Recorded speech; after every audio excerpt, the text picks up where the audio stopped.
Prej disa javësh, rrjetet sociale janë mbushur me pyetje dhe shqetësim nga fansat e Gjestit, i cili pas humbjes tragjike të vëllait të tij të mitur, nuk është bërë më i gjallë publikisht. Ndjekësit, që e kanë mbështetur në çdo hap të karrierës, shprehen të shqetësuar për heshtjen e tij të gjatë dhe mungesën e çdo reagimi apo postimi, duke kërkuar me ngulm që ai të dalë me një fjalim ose një mesazh për gjendjen e tij.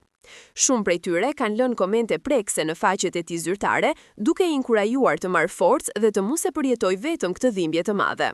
Në rrjet qarkullojnë dhjetëra mesazhe mbështetje, ku fansat shkruajnë se do të donin të dëgjonin zërin e Gjestit, qoftë edhe për pak sekonda, vetëm për t'u siguruar që ai është mirë. Ata kujtojnë momentet e tij të gëzuara në ekran, duke i krahasuar me heshtjen e sotme që ka lënë boshllëk në zemrat e shumë njerëzve. Disa madje kanë organizuar edhe postime të përbashkëta në nderim të vëllait të tij, si shenjë solidariteti me dhimbjen që po kalon familja e tij. Nga ana tjetër, menaxheri i Gjestit ka reaguar shkurt në media, duke kërkuar mirëkuptim nga publiku.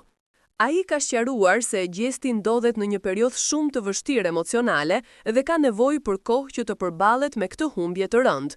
Ai po kalon një dhimbje që s'ka fjalë ta përshkruaj.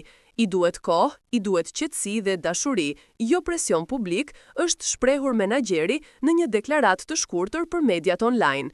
Ky qëndrim, megjithatë, nuk ka ndalur shqetësimin e publikut, i cili e shef Gjestin si një figurë të dashur dhe të ndjeshme. Shumë djegës janë drejtuar edhe miqve të tij të afërt, duke i kërkuar që t'i përcjellin fjalët e ngrohta dhe urimet për forcë. Ne s'duam një fjalim për publikun, duam vetëm të dim që ai është mirë, ka shkruar një fans në komente, duke reflektuar ndjeshmërinë e shumë të tjerëve. Në pritje të rikthimit të tij, komuniteti i fansave vazhdon të qëndrojë aktiv dhe solidar.